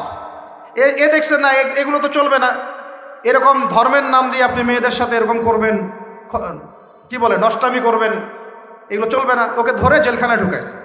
জেলখানায় ঢুকানোর পরে একজন কারারক্ষী আছে, ওই কারারক্ষীর মেয়ে আবার অন্ধ, আর এ সাইন্ট আবার চিকিৎসকও ছিল, সে আবার ট্রিটমেন্টও করত, চিকিৎসকও ছিল। তো সে চিকিৎসা করে করে ওই মেয়েটার চোখ কিছুটা ভালো করে দেয়। পরে ওই মেয়ের সাথেও আবার জেনায় লিপ্ত হয়। এরপরে একে ফাঁসি দেওয়া হয়। এরও প্রায় 200 বছর পরে, 400 মনে হয় 90 সাল কি 93 সালের দিকে এসে ওই পরের জেনারেশনের কোনো এক রাজা, ওর নামও ভুলে গেছে, এগুলো মনে রাখতেও চাই না, আসলে মনে রাখার বিষয়ও নয়। সে এসে ওই দিবসটাকে চালু করলো, যে সে একটা খুব বড় মস্ত প্রেমিক ছিল, মহাপুরুষ ছিল, মহাপ্রেমিক ছিল, তাকে স্মরণ করে রাখা উচিত, স্মরণীয় করে রাখা উচিত। ওই সময় থেকে যে 14 ফেব্রুয়ারি ভ্যালেন্টাইন্স ডে চালু হয়েছে। এরপরে ইউরোপের মধ্যে, শোনেন, ইউরোপের মধ্যে কয়েকটা দেশ ছাড়া কেউই এটাকে গ্রহণ করে নাই। ইতালিতে এই ঘটনাটা ঘটছে, স্বয়ং ফ্রান্সও এটা অনেক সময় গ্রহণ করে নাই। ফ্রান্সে 1779 সালের দিকে, 1779 সালের দিকে ফ্রান্স সরকার এটাকে নিষিদ্ধ করছিল। ওরাই মানে নাই, অস্ট্রিয়া হাঙ্গেরি মানে নাই, জার্মানি মানে নাই। এরা বলছে এইসব নষ্টামি আবার দিবস পালন করার কি আছে। ওরা কিন্তু মুসলিম ছিল না, অমুসলিম, তারাই মানে নাই। তারপরে মধ্যপ্রাচ্যের অনেক কান্ট্রি তো মানেই নাই, পাকিস্তানও মানে নাই, ইন্দোনেশিয়াও এটা হারাম ব্যান করছে, অনেক কান্ট্রি এটাকে ব্যান করে দিচ্ছে। শুধু দুইটা কান্ট্রির কথা বলবো। কয়টা বলেন? দুইটা কান্ট্রি, যে দুইটা কান্ট্রি ফিলিস্তিনে ইসরায়েলের পক্ষে কাজ করেছে। কি মিল আছে এখানে আবার এটা একটা মিস্টেরিয়াস ব্যাপার। যেই দুইটা দেশের প্রত্যক্ষ তত্ত্বাবধানে ফিলিস্তিনের ভূখণ্ডে ইসরায়েলের মতো জারজ রাষ্ট্রের জন্ম হয়েছে, এখনও সাহায্য সহযোগিতা পেট্রোনাইজ করে যাচ্ছে, ওই দুইটা রাষ্ট্র এটাকে জিয়ে রাখছে। একটা নাম ব্রিটেন, ওই যে আপনারা লন্ডন যেতে যান যেখানে, আর একটা নাম হচ্ছে আমেরিকা। শুধুমাত্র ব্রিটেনই প্রতি বছর প্রায় 100 কোটি পাউন্ড খরচ করে এই দিবসটাকে জিয়ে রাখার জন্য এবং সারা বিশ্বটাকে ছড়ায় দেওয়ার জন্য। আর কত শুনবেন এগুলো, বলতে থাকলে এগুলো নিয়েই রাত পার করা যায়। মূল কথাটা হচ্ছে এটা আসলো পশ্চিমা সভ্যতা থেকে, কিন্তু পশ্চিমা সভ্যতার অনেক বড় বড় রাষ্ট্রটা গ্রহণ করে নাই, গ্রহণ করে নিয়েছ তোমরা যুবক ছেলেরা, যুবতী মেয়েরা গ্রহণ করলা, তোমরা যারা মুসলিম কান্ট্রির ছেলে মেয়েরা গ্রহণ করলা, তোমরা যারা আল্লাহ তোমাদেরকে মুসলিম পরিবারে জন্ম নেওয়ার তৌফিক দিয়েছিলেন। গ্রহণ করলো কারা? যারা উম্মতে মুহাম্মাদি বলে দাবি করে। চিন্তা করা যায়। আর বাংলাদেশে সুবহানাল্লাহ, বাংলাদেশে এটা কিন্তু ছিল না 1993 সালের আগ পর্যন্ত। এটা ছিল না। কত সাল বলেন? 1993 সালের আগ পর্যন্ত বাংলাদেশে এটা চালু হয় নাই। আপনারা হিস্ট্রি ঘাটেন, পড়েন যে কবে থেকে এটা শুরু হলো। 1993 সালে ওই সময় একটা পত্রিকা ছিল, সম্ভবত তার নাম জয় দিন, নাম শুনছেন? ওর একটা সম্পাদক ছিল, তার নাম হচ্ছে শফিক রহমান। কি রহমান? অনলাইনে ঘাটেন, দেখেন পাবেন। লন্ডনে থাকতো, ওখানে পড়াশোনা করছে, ওখানকার কৃষ্টি কালচার শিখে এসে 1993 সালে প্রথম বাংলাদেশের মাটিতে এইভাবে ঢাকঢোল পিটায় এই বিশ্ব ভালোবাসা দিবস চালু করা হলো, যার মধ্য দিয়ে এই কাজগুলো এখন হচ্ছে। কত সালে? 1993। এই যে ইয়াং জেনারেশন কেউই জানে না, এগুলো ছুটতেছে, একটার পিছনে ছুটতেছে। আমাদের ইয়াংদের মূল প্রবলেম এটা, একটা সামনে কিছু দেখলেই দৌড় দেওয়া শুরু করো, আর দাঁড়াও রে ভাই, দেখো এটা কার, কোত্থেকে আসছে, এর সাথে আমাদের কোনো সম্পর্ক আছে কিনা, এটা আমাদের সংস্কৃতি কিনা, এটা করলে আল্লাহ আবার আমাকে ধরবে কিনা, রসুল আবার আমার উপর রাগ হবে কিনা কিয়ামতের মাঠে, আমার আমল নামে আবার গুনাহ জন্মাবে কিনা, এগুলো হিসাব আমি কেমন করে দিব, এই চিন্তা করতে হবে না? তুমি তো ভাই মুসলিম পরিবারের যুবক, মুসলিম পরিবারের যুবতী, তোমাদের দ্বারা তো এটা আশা করা যায় না। অন্যরা করুক, সেটা না হয় আলাদা বিষয়, আমরা ওগুলো দেখতেও চাই না কে কি করে। 1993-তে এটা বাংলাদেশে আসে, আবার বাংলাদেশে আবার ডাবল জাহেলিয়াত আসে। কীরকম? যেটা আবার অন্য কান্ট্রিতে আসে না। বাংলাদেশে এই দিনে আবার আরও একটা দিবস একসাথে, ওটার নাম পহেলা ফাল্গুন। কি নাম বলেন? এই দুইটা মিলে এখন উদযাপন হবে কালকে থেকে। তো এই উদযাপন করতে আপনাদের সাগর পারে সব ভিড় জমায় ফেলছে, হোটেল সব বুকড, 3 গুণ 4 গুণ ভাড়া। মাশাআল্লাহ, আপনারাও তো যারা হোটেল মালিক আছেন এই সুযোগ লুফে নিচ্ছেন। হ্যাঁ, ব্যবসা বেশি হবে, তারপরে খাওয়া দাওয়ার হোটেলের প্রাইস বেশি হবে। শোনেন, একটা হারামকে কেন্দ্র করে যা কিছু অর্জন করবেন সব হারাম। একটা হারামকে কেন্দ্র করে যা কিছু অর্জন করবেন আপনি, সবই হারাম। বরং এখন আপনার বলা উচিত ছিল, ইমানদার হলে, আমার হোটেল আজকে বন্ধ, আমি এই দিবস উপলক্ষে ভাড়া দিই না। সাগরের সামনে তারা এগুলো করতেছে, সাগরের এক একটা ঢেউ এটা সাক্ষী থাকতেছে। এই সাগরের এক একটা ঢেউ, যে ঢেউ আল্লাহর হুকুমে আসে, আল্লাহর হুকুমে চলে। আপনি ইমানদার মানুষ, আল্লাহর বান্দা, আল্লাহর মুমিন বান্দা, আপনার জন্য আল্লাহ সাগরের তলদেশে অসংখ্য নিয়ামত রিজিক দিয়ে দিয়েছেন, আমাদের জন্য দিয়েছেন, ওকে আমাদের অনুগত করে দিয়েছেন। দাঁড়ান আপনি তার সামনে, ও বিনয়ের সাথে আপনার পা ধুয়ে দিবে। সাগর বিনয়ের সাথে আপনার কি করবে? পা ধুয়ে দিবে। আর এই সাগরকে আল্লাহ যদি কোনোদিন বলেন এইখানে এরকম এই অশ্লীলতা হয়েছে, বেহায়াপনা হয়েছে, জেনা হয়েছে, ব্যভিচার হয়েছে, সমকামিতা হয়েছে, এই সাগর তুমি এই সমস্ত এলাকাবাসীকে ধ্বংস করে দাও, কি করবেন সেদিন? ঠেকাতে পারবেন? আমি কারোকে সন্তুষ্ট করার জন্য কথা বলছি না, আর কারো অসন্তুষ্টির পরও আমি করছি না। যেটা হক সেটা আমাকে বলতে হবে, কারণ যদি আমি না বলি ওই গজব আসলে আমি সদ্য ধ্বংস হয়ে যাব। আল্লাহ পাক চাইলে এক দিনের মধ্যে এমন সুনামি দিতে পারেন, পুরা কক্সবাজার কেন বাংলাদেশ পানির তলে চলে যেতে পারে। এই জায়গাকে বেছে নিছে এই জেনা দিবস পালন করার জন্য। চিন্তা করেন কার ক্যারেক্টার, কার আদর্শ এটা ফলো করতেছে। আল্লাহ পাক কুরআনে বলেছেন, লাকাদ কানা লাকুম ফি রাসূলিল্লাহি উসওয়াতুন হাসানাহ, তোমাদের মধ্যে আল্লাহর নবী মুহাম্মদ সাল্লাল্লাহু আলাইহি ওয়াসাল্লামের মধ্যেই আছে সর্বোত্তম আদর্শ। আর এই দিবস পালনের মধ্য দিয়ে আপনারা ওই সেন্ট ভ্যালেন্টাইন্স ওর আদর্শ ফলো করতেছেন। বলি নাউযুবিল্লাহ। হাদিসে নবীজি বলছেন আল মারউ মা'a মান আহাব, যে যাকে ভালোবাসবে। অন্য হাদিসে আসছে যে কম যার সাদৃশ্য অনুসরণ করবে তার সাথেই তার হাসর হবে। তাহলে আপনারা তার সাথে হাসরের প্রিপারেশন নিতে থাকেন। কার সাথে হাসর করতে চান চিন্তা করা যায়। আনাস রাদিয়াল্লাহু আনহু বলতেন যে আমি আল্লাহর নবীকে ভালোবাসি, আমি আবু বকরকে ভালোবাসি, আমি ওমরকে ভালোবাসি রাদিয়াল্লাহু আনহুম আজমাইন। যদিও আমার আমল তাদের মতো নয়, তারপরে আমি আশা করি এই ভালোবাসার খাতিরে আল্লাহ তাদের সাথে আমাকে হাসর করাবে। চিন্তা করা যায়। আজকে একটা হাদিস পড়ছিলাম যে কিয়ামতের মাঠে শহীদরা পর্যন্ত ঈর্ষান্বিত হবে, নবীরা ঈর্ষান্বিত হবে একদল মানুষকে দেখে, যে আল্লাহ পাক তাদেরকে নূর দিবেন, চেহারা আলোকিত হয়ে থাকবে। তারা শহীদ হয় নাই, তারা নবীও ছিল না, বরং তারা তাদেরকে দেখে ঈর্ষান্বিত হবে। আল্লাহ পাক বলবেন এরা আমার সেই সব বান্দা যারা একে অপরকে মহব্বত করতো শুধু আমার সন্তুষ্টির জন্য। আর আমরা জেনাকে মহব্বত নাম দিয়েছি। এখন আমি এই জায়গাটা থেকে একটু ভিতরে যাই। দেখেন 1993 সালে এটা চালু হওয়ার পর থেকে কি হলো, আসলে হলোটা কি দেখেন। হলো মানে কি, একটু মনোযোগ দাও আমার দিকে তোমরা ইয়াংরা। যখন এটা লাইসেন্স পেয়ে গেল, পৃষ্ঠপোষকতা পাচ্ছে, তখন আসলে হচ্ছেটা কি। একটা জিনিস লাইসেন্স ছিল না, পৃষ্ঠপোষকতা ছিল না, মানুষ অল্প কিছু মানুষ করতো, সেটা আলাদা বিষয়। আর যখন একটা বিষয় মানে আপনি ঢাকঢোল পিটায়ে উদযাপন করতেছেন, তখন এটা একটা কি পেয়ে যায়, একটা আনুষ্ঠানিকতা পেয়ে যায়, একটা লিগালাইজড হয়ে যায় জিনিসটা। মনে হয় যে ওটাই মনে হয় করণীয়, ওটা যারা করছে না ওরাই মনে হয় ব্যাকডেটেড, এমন হয়ে যায় বিষয়টা। হলো কি তারপরে হলো ছেলে মেয়েদের ফ্রি একটা মিক্সিং শুরু হয়ে গেল। ছেলে মেয়ে মানে আল্লাহ পাক যে বলেছেন যে তোমরা দৃষ্টি নিচু করো, এটা যে কোরআনে আছে যে একটা গায়রে মাহরামের দিকে চোখ পড়লে যদি খারাপ চিন্তা চলে আসে চোখটা কি করো, নিচু করো, ছেলে হোক মেয়ে হোক। এই আয়াত কোরআনেই পড়ে থাকলো। চক্ষু নিচু করো তো দূরের কথা, চোখে চোখ রেখে এখন কিস করতেছে মনে করেন, বিষয়টা তাই না? কথা কি বুঝতে পারেন? আল্লাহ পাক কোরআনে বলছেন, আমি শর্ট করে বলতেছি যেটা আপনাদের টাইমটাও মানে একটা ফ্যাক্ট, আপনারা বাসায় গিয়ে পড়ে দেখবেন। আল্লাহ পাক কোরআনে বলেছেন ওয়ালা তাকরাবা হাযিহিশ শাজারা। একটু বোঝার চেষ্টা করেন। এই কথাটা আল্লাহ পাক বলেছেন আমাদের পিতা এবং মাতাকে, আদম আলাইহিস সালাম এবং হাওয়া আলাইহিস সালামকে। দেখো তোমরা জান্নাতের সব জায়গায় ঘোরো, খাও, কোনো সমস্যা নাই। ওয়ালা তাকরাবা হাযিহিশ শাজারা, এই গাছে উঠবা না, কথাটা এমন না। এই গাছের পাতা ধরবা না, কথাটা এমন না। এই গাছের ফল টান দিও না, কথাটা এমন না। এই গাছের ছায়ায় বসিও না, কথাটা এমন না। আল্লাহ পাক বলছে ওয়ালা তাকরাবা, এই গাছের কাছেও, আরো জোরে বলেন, এই গাছের কাছেও যেও না। ফল খাওয়া তো দূরের কথা, গাছে উঠা তো দূরের কথা, গাছের নিচে বসা তো দূরের কথা, কাছেও সেম কথা আল্লাহ পাক সূরা বনী ইসরাঈলের মধ্যে বলছেন ওয়ালা তাকরাবুজ জিনা, তোমরা জিনার কাছেও।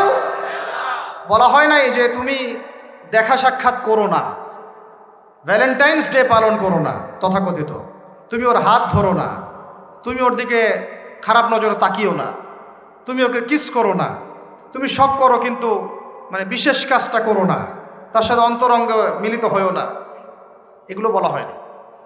কি বলা হচ্ছে? ওর কাছেও।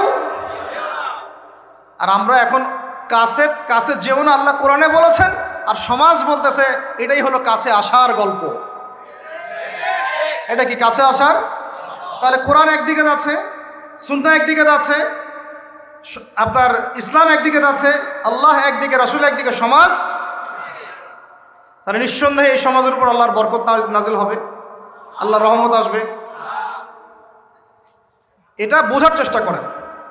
এরপরে কি হলো? 93 পর থেকে ফ্রি মিক্সিং বেড়ে গেল। এখন দিবস পালন, আপনি তো পরিবারের পিতামাতাও মেনে নিচ্ছে যে আরে এটা তো ছেলেমেয়েরা এখন করেই, সমস্যা কি? ফ্রি মিক্সিং বেড়ে গেল। ফ্রি মিক্সিং বাড়া মানে জেনা বাড়া। এখন অবৈধ সম্পর্ক বেড়ে গেল। কেউ এটাকে জেনা মনেই করবে না। 500 টাকা 1000 টাকা দিয়ে জেনা করা যায় রাতের জন্য। জেনা হয়ে গেল সহজ, একদম সহজ। যেই জেনার কারণে সমাজে এমন মহামারী নেমে আসে, এমন রোগ নেমে আসে যেটা আগে কখনো ছিল না। করোনা তো কিছুই না, দেখেন সামনে আরো কি আসতেছে। ওটা তো কিছুই ছিল না, শুধুমাত্র জেনার কারণে বেহায়াপনার কারণে, সমকামিতার কারণে এবং অশ্লীলতার কারণে আল্লাহ পাকের পক্ষ থেকে এমন এমন রোগ ব্যাধি আসে, বালা মুসিবত আসে, যা আগে কখনো পৃথিবীতে আসে নাই। তা আমাদের সবার প্রস্তুতি গ্রহণ করা উচিত। ভ্যাকসিন বানাইতে থাকেন এখন থেকে। প্রস্তুতি মানে কি? প্রস্তুতি মানে ভ্যাকসিন। প্রস্তুতি মানে এটা নিবে না যে এগুলো থেকে আমরা দূরে থাকি, তওবা করে ফিরে আসি, এটা ওদের কাছে প্রস্তুতি না। প্রস্তুতি মানে গজব আসুক, দেখা যাবে, ভ্যাকসিন নিব, তখন দেখা যাবে সমুদ্রের ঢেউ আসুক, আশ্রয় কেন্দ্র বানাবো, ওখানে গিয়ে থাকবো, দেখা যাবে সুনামি আসলে দেখা যাবে যে যে এলাকা উঁচু ওই এলাকায় সব মানুষকে গিয়ে রাখবো। আমাদের প্রস্তুতি এইটা না যে আমরা আল্লাহর হারাম থেকে ফিরে আসি, তওবা করি, আল্লাহ বরকত দিবে, রহমত দিবে, মাফ করে দিবে, এটা প্রস্তুতি না আমাদের। এটাই হচ্ছে আমাদের বুদ্ধির অবস্থা। এই বুদ্ধি নিয়ে আমরা দাবি করি আমরা বুদ্ধিজীবী, এই বুদ্ধি নিয়ে আমরা সমাজ চালাই, এই মাথা নিয়ে আমরা সমাজ চালাই। কে টিকতে পারছে? ফেরাউন টিকতে পারছে? নমরুদ টিকতে পারছে? কে টিকতে পারছে পৃথিবীতে? আজ জাতি, সামুদ জাতি, কওমে নূহ, কওমে শুআয়ব, কে টিকতে পারছে? এখনকার নব্য যারা ফেরাউন, নব্য নমরুদ, নব্য আবু জাহেল, এরাও টিকতে পারবে? কোশ্চিন কালো। দেখেন তারপরে ফ্রি মিক্সিং বেড়ে গেল, প্রেমিক প্রেমিকা কপত কপতি, যুগল বিনিময়, যুগলবন্দি হচ্ছে। তারপরে জেনা বেড়ে গেল, পরকীয়াও বেড়ে গেল। জেনাও বেড়ে গেল, পরকীয়াও বেড়ে গেল। অথচ কোরআন বলছে জেনা করলে কোরআনের শাস্তি হচ্ছে 100 বেত্রাঘাত দিতে হবে। কতটা? আর ওইটা আপনি দিবস পালন করতেছেন এখন। আল্লাহ বলছেন এটা করলে 100 বেত্রাঘাত, আর 1 বছরের জন্যে ওই এলাকা থেকে নির্বাসন। এটা কোরআন বলছে, সূরা নূরের আয়াত 2 নম্বর 3 নম্বর আয়াত। এটা বলছে কোরআন, কথা বলছে এটা। আর সমাজ বলতেছে আসো কাছে আসার গল্প, আরো জেনা করো। আল্লাহ বলছেন কাছেও যেও না, আমি বলছি এটাই কাছে আসার গল্প। এরপরে বাড়লো পরকীয়া, এর সাথে আরো বিভিন্ন সিরিয়াল, হিন্দি সিরিয়াল, এইটা স্টার জলসা, জি বাংলা দেখে দেখে আমাদের একদম মাথাটা খারাপ হয়ে গেল। বাসায় বউ, বাইরে আরো 3টা 4টা, বাসায় স্বামী, বাইরে 3টা 4টা। এই সমস্যাটা রেয়ার না, অনেক বেশি বেশি ঘরে ঘরে ঢুকছে এটা। এর সাথে বাড়ছে সমকামিতা। এখন ছেলে ছেলের সাথে জেনা করতেছে, এখন ছেলে ছেলেও ভ্যালেন্টাইন্স পালন করবে কালকে।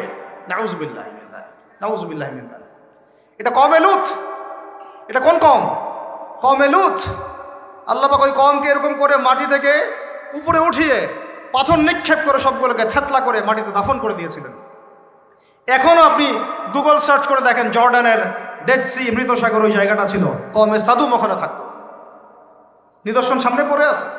আর আমাদের নবীজি বলছেন তোমরা যদি সমকামী কাউকে পাও, আল্লাযী আমিলা আমালা কওমি লূত, যে কওমে লূতের আচরণ করেছে, ফাকতুলুল ফাইলা ওয়াল মাফউলা বিহি, তাহলে যে করেছে ওকে এবং যার সাথে করা হয়েছে দুইটাকে হত্যা করবে। কে বলেছেন? আপনার নবী। জি, যিনি সমাজ চালান তার নবী, যার হাতে সব অথরিটি আছে, আপনার নবী কথা বলেছেন। আপনি আপনার নবীর সামনে হাউজে কাউসারে কিভাবে দাঁড়াবেন এই ফিকির আপনি গ্রহণ করেন। আরো বলেছেন তিনি, উরজুমুলা আলা ওয়াল আসফালা মিনহুমা উরজুমুহুমা জামিআ, তোমরা সমকামী কাউকে পাইলে উপরে আছে যে আর নিচে যে আছে দুইটাকে এক রজম করে থেতলা করে হত্যা করে। এটা কি ব্যক্তির জন্য এই দায়িত্বটা বর্তায় না এটা উপরের লেভেলের দায়িত্ব? এই হলো আল্লাহর বিধান, রাসূলের বিধান, আর এই হলো সমাজ, এই হলো আমাদের অবস্থান। এরপরে আমরা দাবি করতেছি আমরা মুসলমান, আমরা মানে মরার সাথে সাথেই জান্নাতে চলে যাবো। নাউজুবিল্লাহ। চিন্তা করা যায়? আমরা দাবি করতেছি আমরা মুহাম্মদ সাল্লাল্লাহু আলাইহি ওয়াসাল্লামের উম্মত, আমরা তার হাতে হাউজে কাউসারও চাই, তার সুপারিশও মানে প্রত্যাশা করি, আর পুরো জীবনটা উপর থেকে নিচ পর্যন্ত তার বিরুদ্ধাচরণ করে চালাচ্ছি। এটা আমাদের দেশে 1993 থেকে শুরু হলো। তারপরে পরকীয়া এগুলো আরও বাড়তে থাকলো। এর উপর আবার একটা ব্যাপার আছে, এর উপর আবার ওই 90-এর দশক থেকে এই পর্নোগ্রাফিও ছড়ায় দেওয়া হলো সব জায়গায়। মানে ভিতরে ভিতরে ফোনে ফোনে ছেলেমেয়েরা পর্ন দেখতেছে। আমার কথাটা বুঝেন, রাত্রেবেলা ভিতরে ভিতরে মনে করেন ছেলেমেয়েরা পর্নোগ্রাফি দেখতেছে। বেশি ভালো সাজার প্রয়োজন নেই, সবারই চোখে কম বেশি এটা পড়েছে। যারা অনলাইনে ঢুকেছেন জীবনে একবার হলেও তার চোখে পড়বে, এটা অনলাইনের ফিতনা, তাই না? পর্নোগ্রাফিও দেখতেছে। এদিকে পর্নোগ্রাফি দেখার মধ্য দিয়ে কি হয়, মানুষ পশু হয়ে যায়। একটা মানুষ যখন পর্নোগ্রাফিতে আসক্ত হয়, ওটা ছাড়া সে চলতে পারতেছে না, ওর সামনে আপনি 5 বছর 6 বছর একটা মেয়েকেও যদি দেন, ওকে ধর্ষণ করে রেখে দেবে। দেখেন, হ্যাঁ, কেন ধর্ষণ করলো 5 বছরের মেয়েটাকে? এটা কি সম্ভব? 5 বছর একটা মেয়ের সাথে কি মানে সেক্সুয়াল কোনো সম্পর্ক সম্ভব? ও কিভাবে করতে পারলো? বিকজ পর্ন দেখে দেখে ওটা মাথাটা নষ্ট হয়ে গেছে। পর্ন যেটা করেছে, পর্নোগ্রাফি আর এই জেনাগুলো যেটা করেছে, সত্যিকারের ভালোবাসার সংজ্ঞাটাই পরিবর্তন করে দিয়েছে। সত্যিকারের ভালোবাসা মানে হচ্ছে দায়িত্ব, রেসপন্সিবিলিটি, বিশ্বাস, ভালোবাসার মানুষ ভালো থাকে এটা চাওয়া, তার উপর আমার জিম্মেদারি আছে, তাকে ভালো রাখা। ভালোবাসা মানে কি? স্বার্থ ত্যাগ করে তার স্বার্থ দেখা, তাই না? সম্মান। ভালোবাসার ডেফিনেশন কি? ভালোবাসা মানে কি? আমি আমার ওয়াইফকে ভালোবাসি, তার মানে কি আমি তার ইজ্জতের জিম্মাদার, তার দিকে চোখ তুলে কেউ খারাপ চোখে জাগাতে পারবে না। ভালোবাসি আমি তাকে, সে আমার, আমি তাকে অন্যের সামনে শো করতে পারবো না, সে আমার। ভালোবাসা মানে আমি তাকে বিশ্বাস করি, আমি তাকে কি করি? বিশ্বাস করি, আমি তার প্রতি আমার আত্মবিশ্বাস আছে, কনফিডেন্স আছে। ভালোবাসা মানে আমি তাকে সম্মান করি, আমি তার সম্মান বুঝবো। তো পর্ন আর জেনা যেটা করলো, ভালোবাসার সংজ্ঞাটাই পরিবর্তন করে দিল। এরা ভালোবাসা সংজ্ঞা দিল, ভালোবাসা মানে হলো যৌনতা। ভালোবাসা মানে জাস্ট সেক্সুয়াল রিলেশনশিপ, আর কিচ্ছু না। এরা যদি একে অপরকে সত্যি ভালোবেসে থাকে, তাহলে আগামীকাল এদেরকে বলেন যে জেনা মুক্তভাবে বিয়ে করে ফেলো দেখি, এদের মধ্যে 80% এটা করবে না। কারণ তাহলে ভালো ভালো যদি এতই বাসো, তা হাতটা ধরিও না তুমি। আল্লাহ পাক হাত ধরতে নিষেধ করছেন। তুমি পরিবারের মাধ্যমে প্রস্তাব পাঠাও, মোহর ফিক্স করো, করে বিয়ে করো। ভালোবাসো যদি, তাহলে তাকে নিয়ে সন্তুষ্ট থাকো, তার সম্মানবোধ রক্ষা করো, তার দায়িত্ব নাও। তার কি নিবা? দায়িত্ব নাও। ভালোবাসার ডেফিনেশন চেঞ্জ করেছে এরা। একটা মেয়েকে ভালো তুমি যদি বেশেই থাকো ছেলেটাকে, তাহলে তুমি তার সাথে কিভাবে এভাবে হারাম জেনায় লিপ্ত হতে পারবে? তোমার তো বলা উচিত ছিল যে আমি একজন মুসলিম মেয়ে, আমি এসব জেনাতে যাব না। আমাকে যদি আপনি পছন্দ করেই থাকেন, আমার বাবার কাছে প্রস্তাব পাঠান। সিম্পল। এরপর পরিবারের মাধ্যমে আহাদ হবে, তারপরে আমরা আক্ত হবে, সেখানে আমাদের মোহর থাকবে, সাক্ষী থাকবে, আল্লাহর কালিমা সাক্ষী রেখে আমরা বিয়ে করে ফেলব। এইগুলোর মধ্য দিয়ে ভালোবাসার ডেফিনেশন চেঞ্জ করে দেওয়া। ভালোবাসার মানে যেটা ছিল সম্মান, ওটার নাম হয়ে গেল এখন যৌনতা। যৌনতা ছাড়া কোনো কিছুতে তারা এখন বিশ্বাসী না। এই হোটেলে যে যৌনতাগুলো হবে, আপনারা প্রত্যেক মালিকের জিম্মেদার, বহন করতে হবে আপনাদেরকে। ভাবতেছেন আমি তো ভাড়া দিছি, ও কি করে করুক ভিতরে, না, আপনিও দায়ী আছে, হিসাব আপনাকেও দেওয়া লাগবে। ও তো দিবেই, আপনাকেও দিতে হবে। যারা এটাকে পেট্রোনাইজ করেছে, যে চালু করেছে, ওকে নিয়ে আমি এখন চিন্তিত। এগুলো স্টাডি করতে গিয়ে জানি নামটা আমার মাথায় আসছে, আমার মানে কলিজাটাই কাঁপা শুরু করছে। একটা জিনিস হচ্ছে, আপনি একটা খারাপ কাজ নিজে করেন, মনে করেন নাউজুবিল্লাহ এক ভাই নিজে সুদ খায়, এটা তার ব্যক্তিগত পাপ, ঠিক আছে? এক ভাই ব্যক্তিগতভাবে গান শুনছে, ব্যক্তিগত পাপ। এক ভাই ব্যক্তিগতভাবে হয়তো কেউ নাউজুবিল্লাহ জেনা করেই ফেলছে, এটা তার কি ব্যক্তিগত পাপ। আল্লাহর কাছে ইস্তেগফার করবে, তওবা করবে, আল্লাহ চাইলে মাফ করে দিবেন, পাপ গোপন করে দিবেন ইনশাআল্লাহ, তাই তো? এটা একটা সুরত। একটা সুরত কি? আমি সুদ নিজে খাইছি, আরো লক্ষ কোটি মানুষকে খাওয়াইছি। আমি জেনা নাউজুবিল্লাহ সে নিজে করছে, অন্য আরো লাখ লাখ মানুষ, যুবক যুবতীকে জেনাতে উৎসাহিত করতেছে। নিজে গান শুনছে, মানুষকে শোনাচ্ছে, নিজের মৃত্যুর পরেও সেই গান বাজতেছে। এটা হচ্ছে গুনাহে জারিয়া। এটা কি? গুনাহে জারিয়া। তাহলে একটা গুনাহ নিয়ে আদম আলাইহিস সালাম যদি এত বছর কান্নাকাটি করেন, ইব্রাহিম আলাইহিস সালাম কিয়ামতের মাঠে যদি বলেন আমি পারবো না সুপারিশ করতে, নূহ আলাইহিস সালাম যদি বলেন আমি পারবো না সুপারিশ করতে, ঈসা ইবনে মারইয়াম, মুসা আলাইহিস সালাম তারা পর্যন্ত বলবেন আমি আজকে আল্লাহ পাকের সাথে কথা বলার সাহস রাখি না। আর এই যারা গুনাহে জারিয়া চালু করে দিল, এদের কি অবস্থা হবে? কি অবস্থা হবে চিন্তা করেন। এভাবে ছড়াই গেল ফ্রি মিক্সিং, ছড়াই গেল ব্যভিচার, ছড়াই গেল পর্নোগ্রাফি। এই পর্নোগ্রাফির মধ্য দিয়ে এরা আবার যখন পর্ন দেখে, বাইরে আবার স্কুল কলেজ বিশ্ববিদ্যালয়ে পড়াশোনা করে, ছেলে মেয়ে একসাথে পড়াশোনা করে না, বাসায় পর্ন দেখে, আবার সকালবেলা এসে স্কুল কলেজ বিশ্ববিদ্যালয়ে ছেলে মেয়ে একসাথে পড়াশোনা করে। তখন ওই যে পর্নোগ্রাফির যে পশুত্বটা, এটা ওর মধ্যে থেকে গেল। একটা মেয়েকে সে এখন চাচ্ছে জাস্ট ওর সাথে একটা সেক্সুয়াল সম্পর্ক করার জন্য। মুখে অনেক কথা বলতে পারে, ভালোবাসি, জীবন দিয়ে দিব, এইটা সেইটা, হাবি যাবি, বিয়ে করব, আসো আগে করি, আসো আমরা যৌন সম্পর্ক আগে করি, পরে না হয় বিয়ে করে নিব। অনেক কথা বললেও মূল উদ্দেশ্যটা হচ্ছে তার ভোগ করা। মানে আপনাকে আল্লাহর বান্দা থেকে একজন ভোগবাদী পশুতে পরিণত করা হলো। আল্লাহর বান্দা থেকে ভোগবাদী পশুতে পরিণত করা হলো। এভাবে একটা পুরো জেনারেশন 1993 থেকে নিয়ে 2024 একটা পুরো জেনারেশনকেই নষ্ট করে দেওয়া হয়েছে। মাস্টার প্ল্যানটা দেখছেন? ওদের মাস্টার প্ল্যানটা দেখছেন কি কিভাবে 20 বছর ধরে একটা জেনারেশনকে নষ্ট করা যায়। আর আমরা যারা স্কুলে পড়তাম, কলেজে পড়তাম না, আমাদের সময় এগুলো হতো, তখন আমরাও এগুলো বুঝতাম না। আল্লাহ পাক আলহামদুলিল্লাহ আমাদেরকে এই জাহিলিয়াত থেকে বের হয়ে আসার তৌফিক দিয়েছেন। এই শুকরিয়াটা আমরা আদায় করে কিয়ামত পর্যন্ত শেষ করতে পারবো। আর আমাদের দায়িত্ব অন্য ভাইদেরকে ফেরানো, বুঝানো, শেখানো, জানানো। ইনশাআল্লাহ আল্লাহ চান তো এই প্রজন্ম ফিরে আসবে ইনশাআল্লাহ। এই কথাগুলো সবার কাছে প্রচার করবেন। দেখেন তারপরে আরো পরকীয়া তো বেড়ে গেলই, জেনা বেড়ে গেল, পরকীয়া বেড়ে গেল, সমকামিতাও বেড়ে গেল। এখন বলতেছে বাক স্বাধীনতা, একটা ছেলের সাথে সম্পর্ক করতেই পারে, নাউজুবিল্লাহ। সে বলছে ভালোবাসার আবার লিঙ্গ কি? কয়দিন আগে বলতো ভালোবাসার আবার ধর্ম কি, এখন বলছে ভালোবাসার আবার লিঙ্গ কি? নাউজুবিল্লাহ। ভালোবাসার কোনো লিঙ্গ নাই। তুই যে বেটা পৃথিবীতে আসলি, তুই কি ছেলের মিলনের ফলে আসছিস? চিন্তা করেন তো কথাটা। ও যে এখন সমকামী হলো, এখন ওর বাবা মা নাই, ওকে আল্লাহ বাবা মার মাধ্যমে পৃথিবীতে পাঠান নাই। এই চিরায়ত আল্লাহর দেয়া সিস্টেমকে চেঞ্জ করে এখন ছেলেতে জেনা করা শুরু করতেছে, মেয়েতে জেনা করা শুরু করতেছে। বলতেছে ভালোবাসার আবার লিঙ্গ কি? কয়দিন আগে বলতেছিল ভালোবাসার আবার ধর্ম কি? মানে বৌদ্ধ, খ্রিস্টান, হিন্দু, মুসলমান সবাই একাকার হয়ে প্রেম করতেছে। আর একটা এজেন্ডা ভিতরে চলতেছে, আমি অনেকদিন খোলামেলা বলেছি, মুসলিম মেয়েদের ইজ্জত নেওয়ার একটা পায়তারা চলতেছে ভিতরে। মুসলিম মেয়েদেরকে ফুসলিয়ে ফাসলিয়ে প্রেমের ফাঁদে ফেলে ইজ্জত নষ্ট করে গর্ভে বাচ্চা দিয়ে চলে যাবে। এর নাম দিয়েছে লাভ জিহাদ। আপনারা এগুলো ঘাটাঘাটি করেন। মুসলিম মেয়েদেরকে খুব সতর্ক রাখবেন বাসায়। আপনার মেয়ে, আপনার বোন, আপনার স্ত্রী, এদেরকে খুবই সতর্ক রাখবেন। কোন অবস্থাতেই যেন এদেরকে এগুলো স্পর্শ করতে না পারে। একবার ইজ্জত চলে গেলে আর কোনোদিন ফিরে আসবে না ভাই। আরও তো কি বলতে গেলে তো এগুলো বললে শেষ করা যাচ্ছে না। এরপরে আবার আসছে এখন নতুন ফিতনা কি, যে না ভাই আমি মনে মনে ছেলে না, আমি মনে মনে আবার মেয়ে। না বুঝবেন, বাইরে ছেলে, মনে মনে আবার মেয়ে। এরা আবার এখন কি করতেছে দেখতেই তো পারতেছেন কি হচ্ছে। এভাবে আরও একটা 10 বছর মেয়াদী পরিকল্পনা গ্রহণ করছে। 10 বছরে যেন বাংলাদেশে এদের সংখ্যা আরও বেড়ে যায়। 10 বছর, এই যে বললাম 1993 আগে যেমন জেনার হারটা একটু কম ছিল, কিছুটা হলেও কম ছিল, যতদিন থেকে এইসব দিবস পালন করা শুরু হলো জেনা বেড়ে গেল। ওই যে 20 বছর 25 বছরে এই জায়গায় আসলো।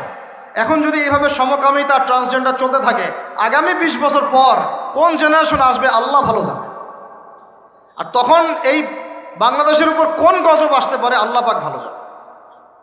আল্লাহর গজব চলে আসলে কোনো ন্যাটো আর কোনো জাতিসংঘ আর কোনো পশ্চিমা সভ্যতা আর কোনো মিত্র রাষ্ট্র কেউই বাঁচাতে পারবে না, কেউ না। এই সহজ কথাটা আমরা বুঝতে চেষ্টা করতেছি না। আল্লাহ পাক আমাদেরকে তওবা করে ফিরে আসার তৌফিক দান করে।